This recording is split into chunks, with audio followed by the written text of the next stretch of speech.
Oi pessoal, tudo bem? O projeto de implantação de um campo da URGS em Caxias do Sul avança em mais uma etapa. A Universidade Federal do Rio Grande do Sul iniciou a análise documental das 5 ofertas apresentadas para sediar a futura estrutura acadêmica na Serra Gaúcha.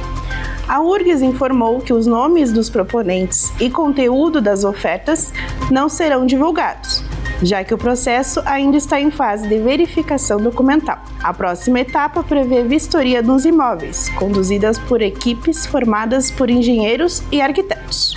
E a Comissão de Direitos Humanos aqui da Câmara Municipal realizou nesta quinta-feira uma palestra sobre segurança pública e o compromisso ao antirracismo. A gente confere agora. Com a participação do delegado Vinícius Nayan dos Santos, da Delegacia de Combate à Intolerância de Porto Alegre, o encontro promoveu o debate sobre políticas públicas e o enfrentamento ao racismo. A Comissão de Direitos Humanos é presidida pelo vereador Lucas Carinato, do PT. O evento também foi marcado pelo diálogo e pela construção coletiva de propostas. Eu agradeço o convite, a oportunidade de estar fazendo uma formação sobre o antirracismo, né?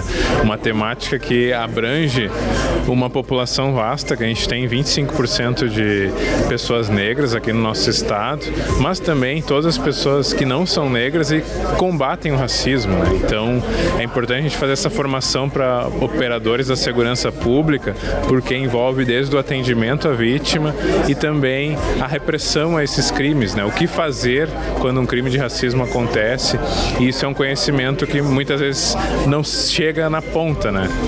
Não, eu acredito que assim, que a discussão do antirracismo, do combate ao racismo é uma discussão que tem que ser feita sempre e principalmente para a gente visar o fim do racismo.